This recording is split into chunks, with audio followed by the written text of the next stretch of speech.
Students, आज की video में हम पढ़ेंगे अलंकार। तो देखिए, सबसे पहले अपन जानेंगे कि अलंकार का शाब्दिक अर्थ क्या होता है और अलंकारों का काव्य में प्रयोग क्यों और किस तरह किया जाता है। तो सबसे पहले आप देखिए, अलंकार का शाब्दिक अर्थ होता है आभूषण। अलंकार का शाब्दिक अर्थ होता है आभूषण। आभूषण जिस प्रकार किसी स्त्री की शोभा में वृद्धि करते हैं, उसी प्रकार कविता रूपी स्त्री की शोभा करने वाले तत्वों को अलंकार कहा जाता है। यानी परिभाषा क्या हुई कि जिस प्रकार आभूषण पहनने से किसी स्त्री के शरीर की शोभा दोगुनी हो जाती है, उसी प्रकार अलंकारों का प्रयोग करने से काव्य की शोभा भी दोगुनी हो जाती है। तो हम दूसरे शब्दों में कह सकते हैं कि काव्य की शोभा बढ़ाने वाले तत्वों को अलंकार कहते हैं। अब आगे देखिए, अलंकारों की परिभाषाएं विभिन्न विद्वानों के अनुसार विभिन्न प्रकार की।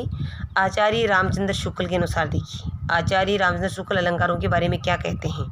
उन्होंने अलंकारों के बारे में कहा है, अलंकार हैं क्या, अलंकार हैं क्या, वर्णन करने की अनेक प्रकार की चमत्कारपूर्ण शैलियाँ, वर्णन करने की अनेक प्रकार चमत्कारपूर्ण शैलियाँ। आचार्य रामचंद्र शुक्ल का कहना है कि काव्य में जो वर्णन किया जाता है, उस वर्णन करने की अनेक चमत्कारपूर्ण जो शैलियाँ हैं, उस शैली को क्या कहते हैं, अलंकार कहते हैं। फिर आगे प्रोफेसर विशंबर अरुण के शब्दों में अलंकार को इस प्रकार परिभाषित किया गया है कि अलंकार कथन की वह विशिष्ट प्रणाली है।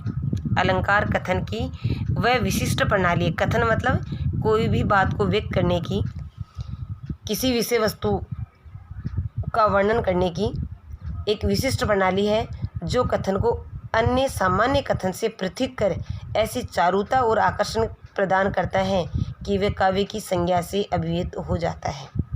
यानी अलंकार क्या है, अलंकार कथन को प्रस्तुत करने की एक विशिष्ट प्रणाली है, एक विशेष प्रणाली, एक अलग ही प्रकार की प्रणाली है, जो कथन को अन्य सामान्य कथन से, एक सामान्य बात, एक सामान्य लहजे में जैसे अपन बोलते हैं, उससे थोड़ा पृथक कर, पृथक यानी अलग, पृथक का मतलब होता है अलग, थोड़ा सा अलग कर उसको चारुता, चारुता यानी सुंदरता और आकर्षण प्रदान करता है। वह काव्य और उसको काव्य की संज्ञा से अभिहित करता है, यानी उस कथन को काव्य की संज्ञा दी जाती है। किसी भी कथन को चारुता प्रदान करने वाले या उसे आकर्षक अथवा विशिष्ट बनाने वाले उपादान अलंकार कहलाते हैं। इस प्रकार प्रोफेसर विशंबर ने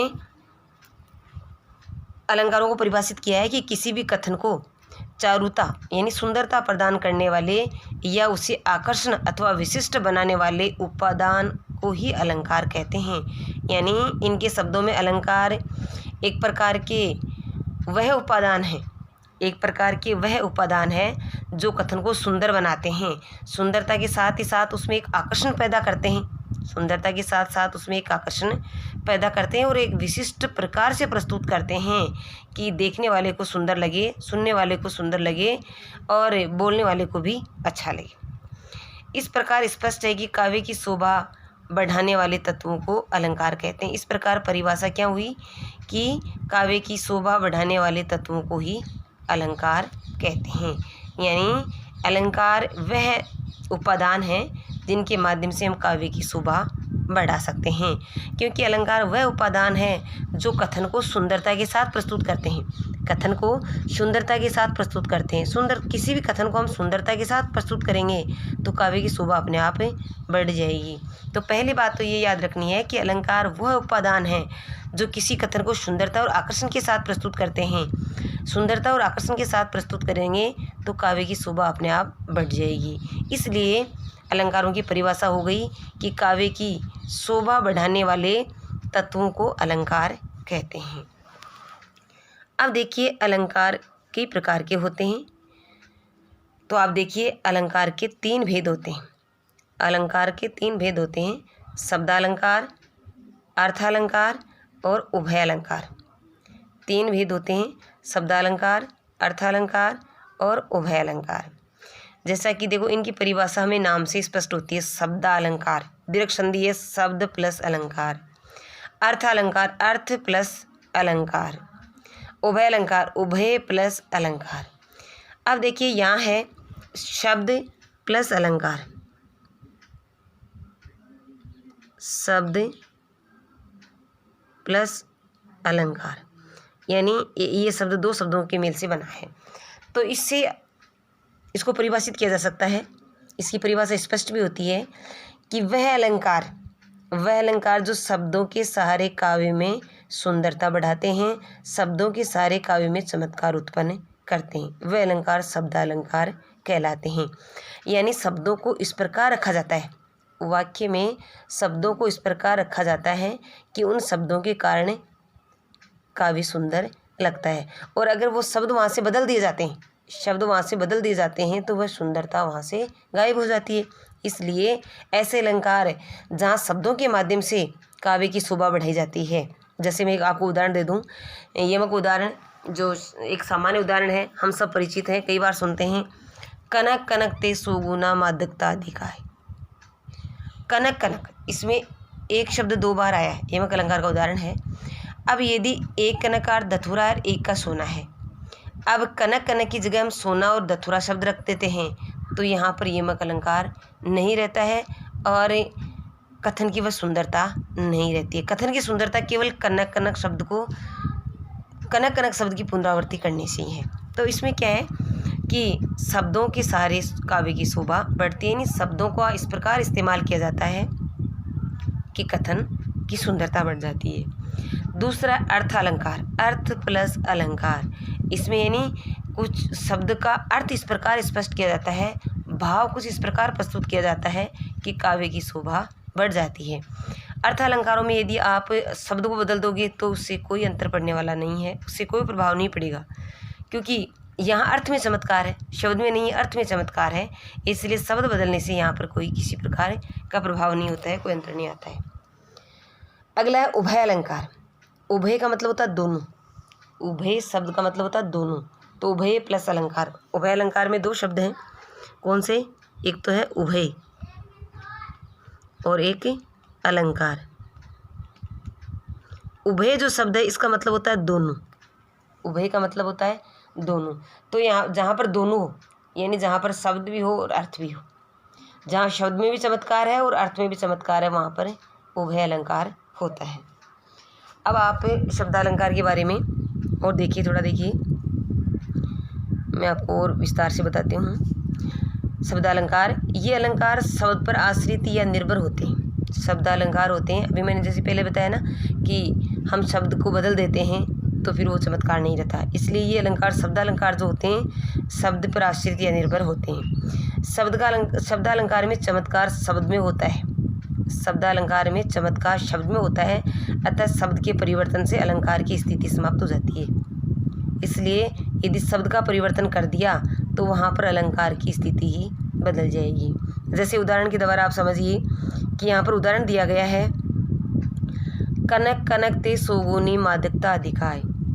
कनक कनक ते सोगुनी मादकता अधिकाय। अब यहाँ पर कनक शब्द दो बार आया है और अर्थ दोनों अलग अलग है, ऐसी स्थिति में यमक अलंकार होता है, यहाँ पर यमक अलंकार है। लेकिन ये चमत्कार किसके कारण है? एक शब्द की पुनरावृत्ति होने के कारण, एक शब्द का दो बार आने के कारण है, क्योंकि यमक अलंकार वहाँ होता है जहाँ एक शब्द दो बार आए और अर्थ अलग अलग हो। अब यदि इन शब्दों को यहाँ से बदल देंगे, इसकी जगह हम सोना ले लेंगे, इसकी जगह धतूरा ले लेंगे, तो फिर एक शब्द की पुनरावृत्ति नहीं हुई, इसका मतलब वहाँ पर यमक अलंकार नहीं हुआ। तो शब्दालंकार में अलंकार शब्द में होता है, शब्द बदलने से वहाँ से अलंकार हट जाता है। यदि अब आगे देखिए, यदि पूर्व कनक शब्द के स्थान पर धतूरा रख दें और यमक अलंकार की स्थिति समाप्त हो जाएगी। यदि हम यहाँ धतूरा रख दें और यहाँ कनक रख लें तो यहाँ पर यमक अलंकार नहीं होगा, क्योंकि यमक अलंकार में के उदाहरण वो परिभाषा है कि एक शब्द दो बार आता है, और यदि हमने वैसे सही रखा है, क्योंकि कनक का अर्थ धतूरा होता है, धतूरा रख भी देंगे, लेकिन फिर भी इसमें यमक अलंकार नहीं होगा। इसलिए शब्दालंकार हमेशा शब्द पर आश्रित होते हैं। यदि आप शब्द बदल देंगे तो वहाँ से वो अलंकार ही गायब हो जाएगा, अलंकार ही बदल जाएगा। अर्थ अलंकार में क्या होता है? अर्थ अलंकार अर्थ पर आश्रित होता है, न कि शब्द पर होता है। अर्थ अलंकार हमेशा अर्थ पर आश्रित होता है, शब्द पर आश्रित नहीं होता। अर्थ अलंकार में यदि आप शब्द बदल भी दोगे तो इससे कोई अंतर पड़ने वाला नहीं है, कोई फर्क पड़ने वाला नहीं है, क्योंकि इसमें चमत्कार अर्थ में होता है। अर्थ अलंकार जो भी हैं, जितने भी हैं, उनमें चमत्कार अर्थ में होता है। अतः शब्द परिवर्तन से अलंकार में कोई हानि नहीं होती है। जैसे अभी मैं एक उदाहरण देती हूँ आपको, मुख मयंक सम मंजू मनोहर। यहाँ क्या दिया, मुख मयंक सम मंजू मनोहर। यहाँ बताया कि जो मुख है वो मयंक के समान है, मयंक यानी चंद्रमा के समान है, चंद्रमा के समान सुंदर और मन को हरने वाला है, सुंदर और मन को हरने वाला है। यानी यहाँ पर मुख को किसकी उपमा दी है, मयंक की उपमा दी है। तो इस पंक्ति में उपमा अलंकार है, जहाँ पर एक वस्तु को दूसरी की उपमा दी जाती है समानता के आधार पर, तो वहाँ पर उपमा अलंकार होता है। तो यहाँ मुख की सुंदरता के आधार पर उसको चंद्रमा की उपमा दी गई है, तो उपमा अलंकार है। अब देखिए ये अर्थ अलंकार कैसे, इस पंक्ति में उपमा अलंकार है, यहाँ मयंक के स्थान पर चंद्र रखने पर भी उपमा अलंकार में कोई अक्षति नहीं होगी।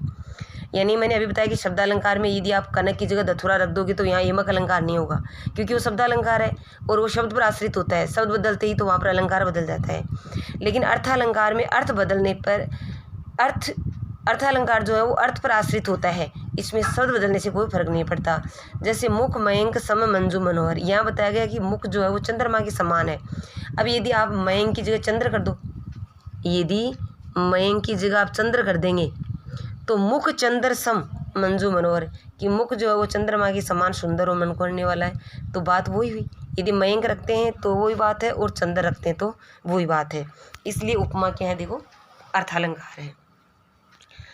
फिर देखिए उभय अलंकार, ये अलंकार शब्द और अर्थ दोनों पर आश्रित होता है। जैसा अभी मैंने बताया ना, उभय अलंकार, उभय प्लस अलंकार, उभय यानी दोनों, उभय का उभय जो शब्द उसका अर्थ होता है दोनों, अलंकार यानी अलंकार। तो जहाँ पर दोनों अलंकार हो, कौन से, शब्द और अर्थ, तो ये अलंकार शब्द और अर्थ दोनों पर आश्रित होता है। जैसे श्लेष उभय अलंकार है, श्लेष क्या है, उभय अलंकार है, क्योंकि श्लेष में शब्द, एक शब्द होता है जिनका अनेक शब्दों के साथ अनेक अर्थ होते हैं। वो एक शब्द वहाँ से आप बदल दोगे, एक शब्द वहाँ से बदल दोगे तो फिर वो अर्थ नहीं रहेगा, और अर्थ उनके तीन अलग अलग शब्दों के साथ अलग अलग अर्थ होते हैं, इसीलिए वो अर्थालंकार है। और शब्द एक ही रखने पर, बदलने पर वहाँ पर वो अलंकार नहीं रहता, इसीलिए वो शब्दालंकार है। जैसे उदाहरण के द्वारा मैं आपको बताऊँ, पानी गए न उबरे मोती मानस सुन, एक छोटा सा उदाहरण दे दूँ श्लेष का। पानी गए न उबरे मोती मानुष चून, ये एक श्लेष का उदाहरण छोटा सा। अब इसमें शब्दालंकार तो इसलिए है क्योंकि पानी के तीन अर्थ हैं, पानी के तीन अर्थ है। यदि पानी को आप बदल दोगे, पानी का अर्थ जल भी होता है, यदि पानी के साथ आप जल कर दिया यहाँ पर, तो फिर इसका इन तीनों के साथ अलग अलग अर्थ नहीं होंगी, इसलिए तो हम इसको कहेंगे क्या, शब्दालंकार। और यदि एक शब्द एक आया है और एक शब्द के तीन अर्थ हैं, इसमें यही चमत्कार है कि एक शब्द के कितने अर्थ हैं, तीन अर्थ हैं, तीनों के साथ साथ अलग हैं, इसलिए ये है अर्थालंकार। तो इस प्रकार श्लेष अलंकार उभय अलंकार की गिनती में आता है, जिसमें शब्द में भी चमत्कार होता है और अर्थ में भी चमत्कार होता है। धन्यवाद। विभिन्न अलंकारों के बारे में अगले वीडियो में आपको विस्तार से बताया जाएगा।